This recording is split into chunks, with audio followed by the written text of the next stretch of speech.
Well, howdy doody again, geographers. Let's talk about livability studies. So these are ways that we can measure livability. And why might we want to measure livability? So that we can improve it. Maybe we compare one place to another and we say, whoa, that's more livable.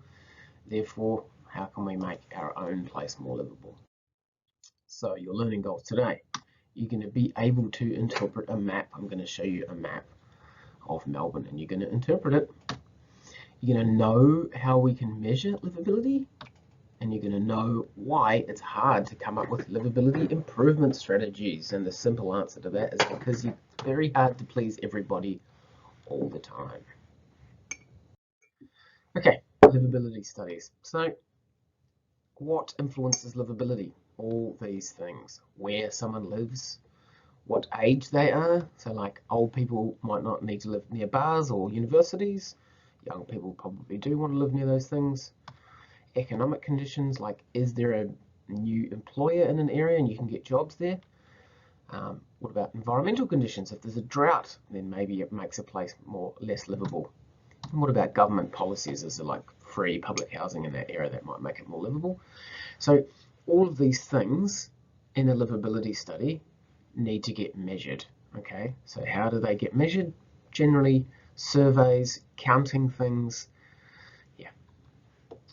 Here's another little example of some different ways of measuring livability that these different researchers have come up with. So Omuta in 1988 said these are the things that you should measure: employment, housing, amenity, education, nuisance, and socioeconomic factors.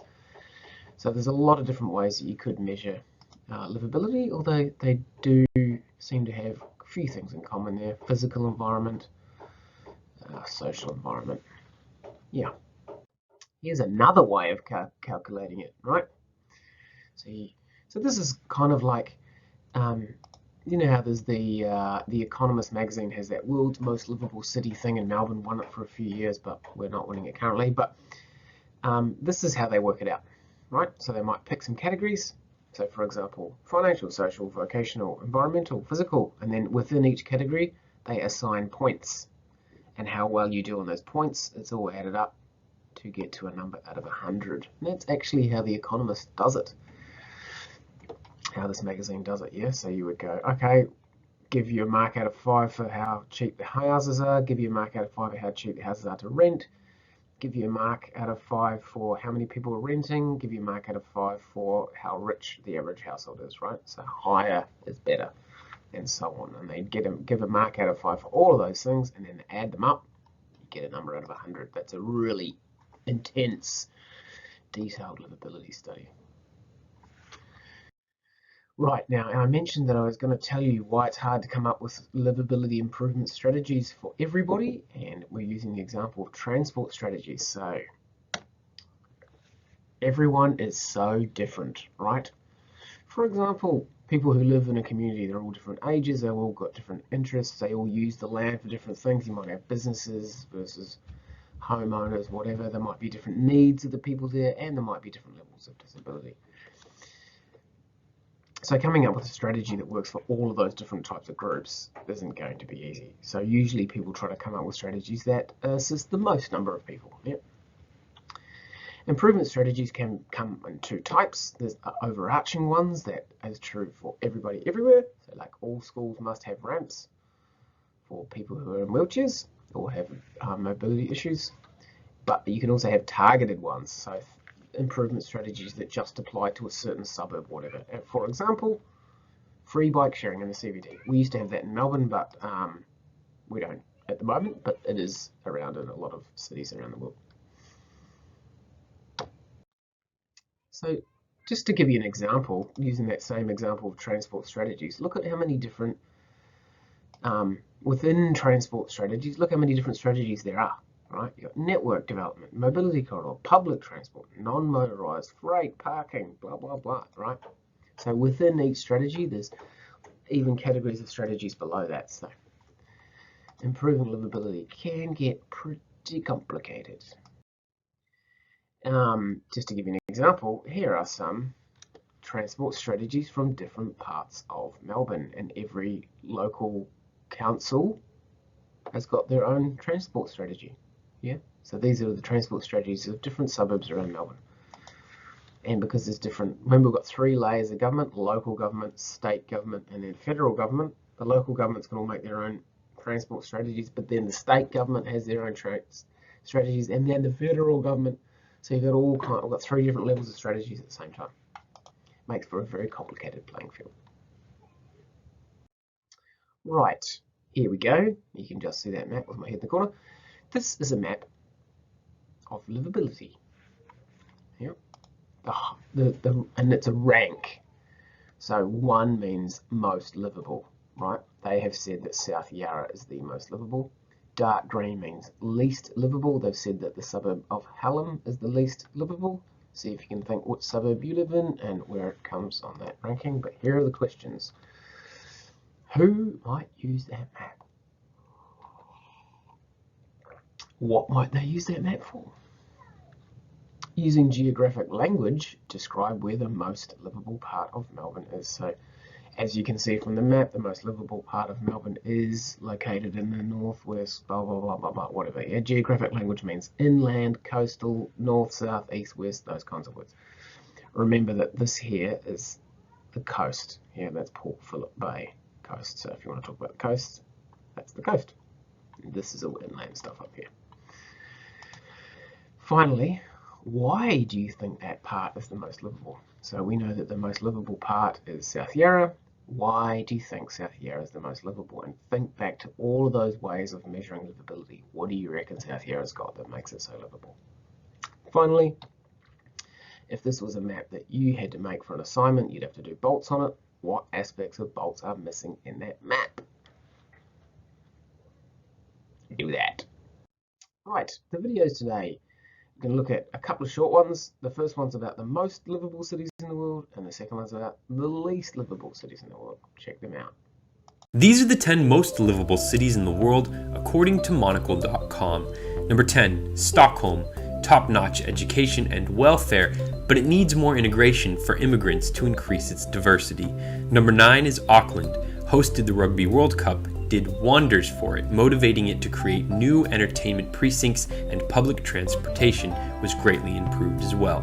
Number 8 is Sydney, Australia. Innovative mixed-use districts incorporating cycling paths, vertical gardens are one way the Australian waterside giant is becoming more sophisticated. Number 7 is Tokyo. Hidden under the facade of a neon-lit megacity is a small-town spirit, featuring world-class shopping and business opportunities.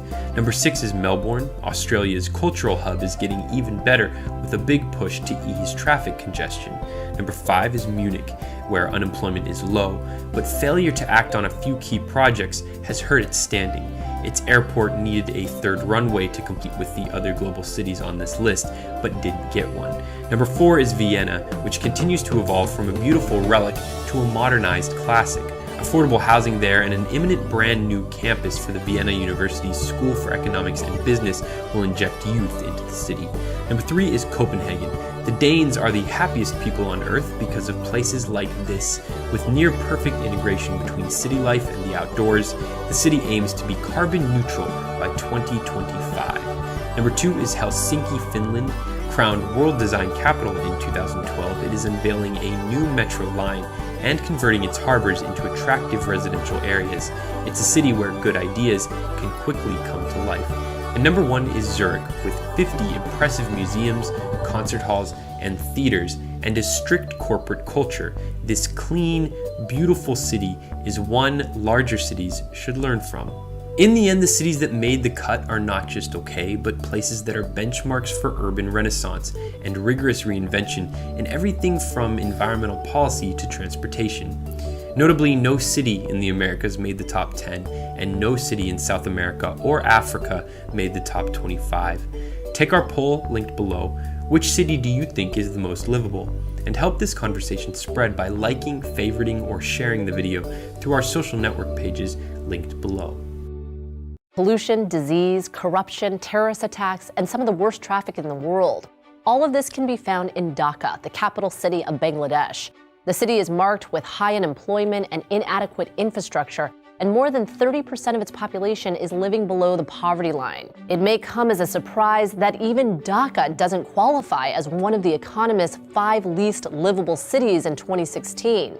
So, which cities do? Well, one of them is Douala, the largest city in Cameroon. Since the late 1980s, Douala's population has grown considerably faster than the country as a whole.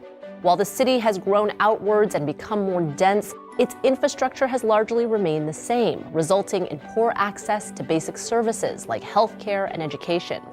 This is perhaps best exemplified on Douala's roads, which are weak, overcrowded, and neglected. Between 2010 and 2015, more than 20,000 Cameroonians died while in transit.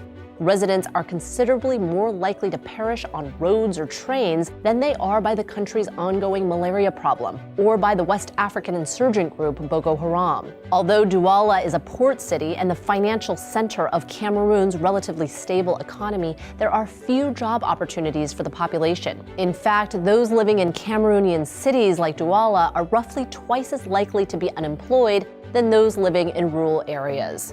Similar to Douala, the population of Pakistan's Karachi has grown faster than its infrastructure can handle. Karachi consistently ranks among the world's least livable cities as its roads, housing, and public services fail to live up to the needs of its rapidly growing population, which is expected to reach nearly 25 million by 2030. Some of Karachi's greatest infrastructure challenges are water and sewage. With no regulations on water supply or sanitation, leaks and large-scale theft are common, and many residents are forced to ration.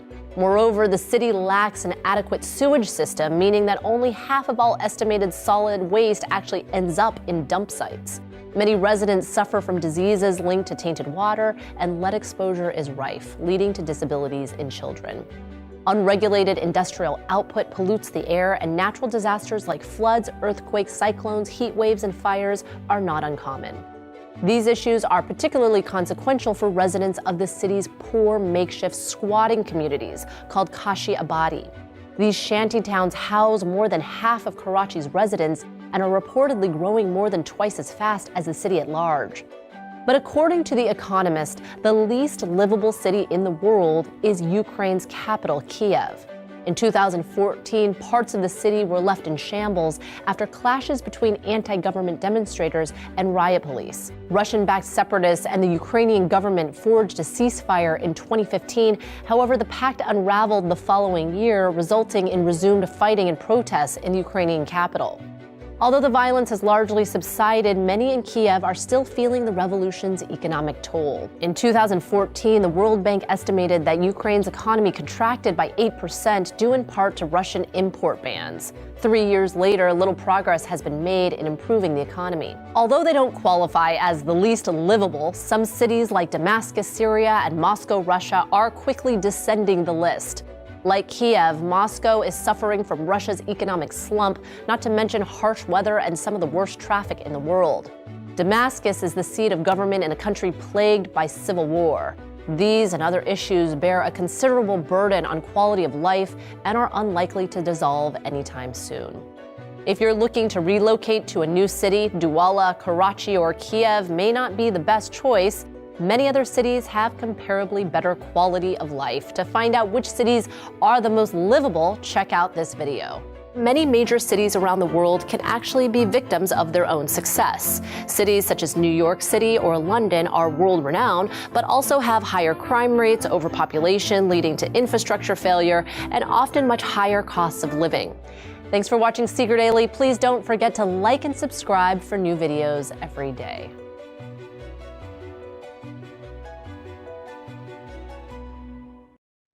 Sweet as. You've watched the videos, you've taken the notes down. Last thing you need to do is do a reflection activity. So write reflection activity.